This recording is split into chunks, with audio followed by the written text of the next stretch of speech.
त्रिवेंद्रम के child abduction case की investigation एक नए मोड़ पर पहुंच गई है। पुलिस को कोई इन्फॉर्मेशन मिली है। कुछ दिनों पहले पुलिस ने अपराधी की जो फोटो सर्कुलेट की थी, जिस पर संदेह किया जा रहा था, उसे इस चर्च के पास देखा गया है। एसीपी रितिका जेवियर और उनकी टीम स्पॉट पर पहुंच चुकी है, पर फिलहाल मीडिया को अंदर जाने की इजाजत नहीं दी जा रही। कैमरामैन अखिल के साथ मैं रिपोर्टर अभिरामी।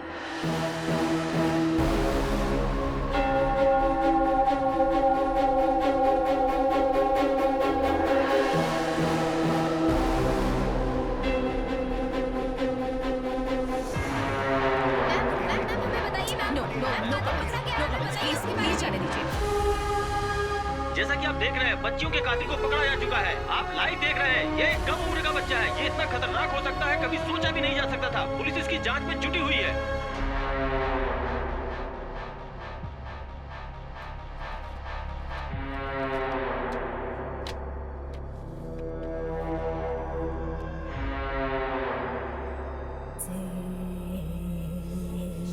रोबिन, इन फोटोग्राफ्स में जो बच्चियां हैं, उन्हें तुम कैसे पहचानते हो?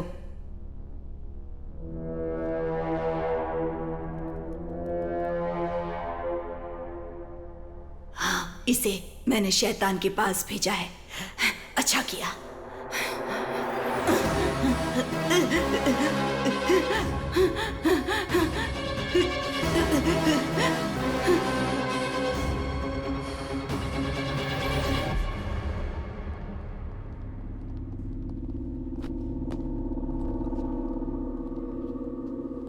He confessed.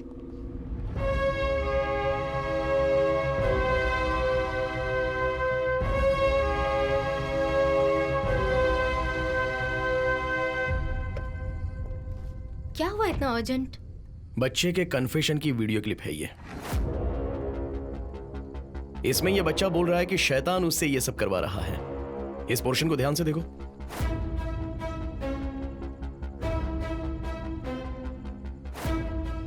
मानते हो कि तुमने ये खून देखो, किया है ना? वो अपना सर कैसे घुमा रहा है। बोलो। रोबिन को दोनों कानों से कम सुनाई देता है, इसलिए वो एक हियरिंग एड यूज करता है। आजकल हियरिंग एड बोले तो अपने साधारण ब्लूटूथ हेडसेट के जैसा आजू बाजू के सिग्नल को एक टेलीकॉइल एम्पलीफाई करके देता है। तो अगर वैसा है तो मोबाइल का सिग्नल यूज करके उसमें एक वॉइस मैसेज भेज सकते हैं। वो रोबिन के कान में सुनाई देने वाले आवाज की तरह ही लगेगा ना।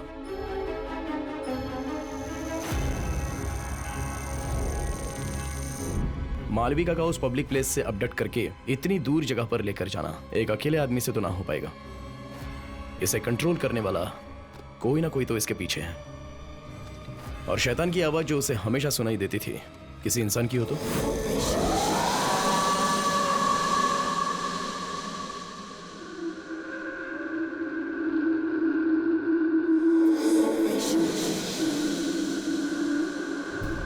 सेल में ले जाने से पहले एक अपराधी के इस्तेमाल होने वाली सारी चीजें निकाल कर रखते हैं, एक चीज को छोड़कर, उसका हियरिंग एड।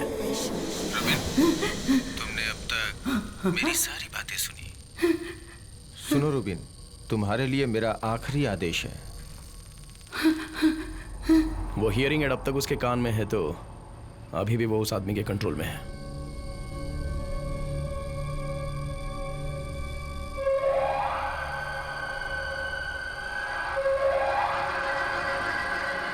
समय निकल रहा है, जल्दी करो, जल्दी करो, उठो।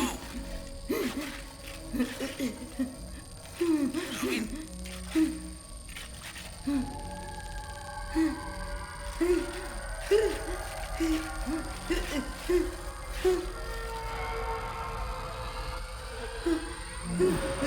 यस,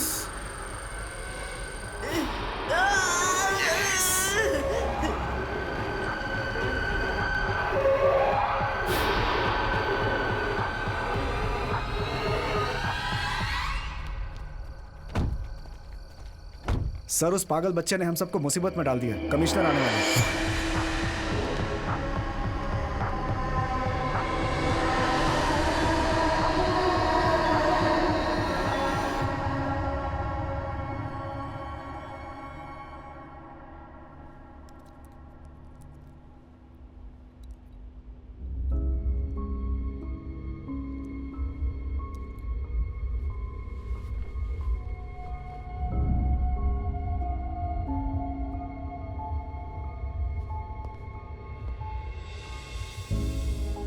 सर, रुबिन का मेडिकल हमने किया था।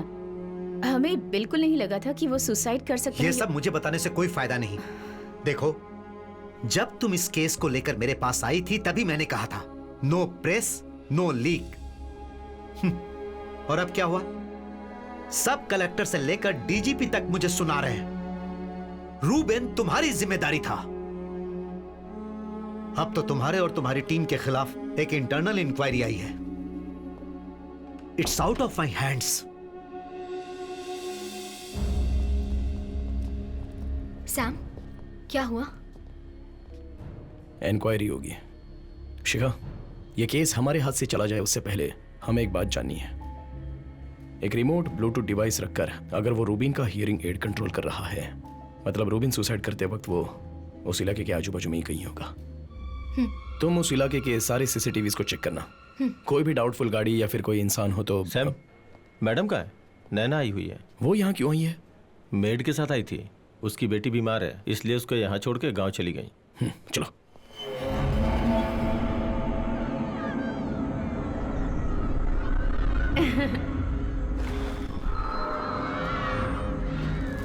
बोलो, तुम्हें बैठना है वहाँ?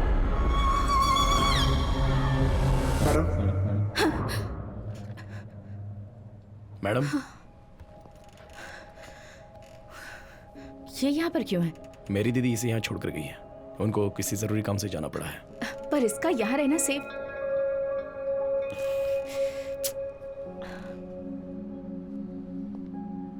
मैडम, मैं 2 दिनों के लिए नैना को अपने घर लेकर जाऊं? नहीं, मैं बिल्कुल अलाव नहीं करूंगी।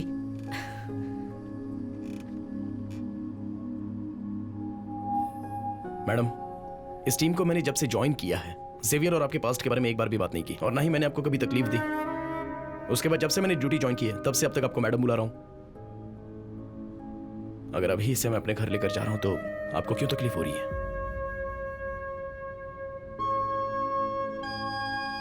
इसे थोड़ा फ्री छोड़िए। एटलीस्ट इंक्वायरी खत्म होने तक तो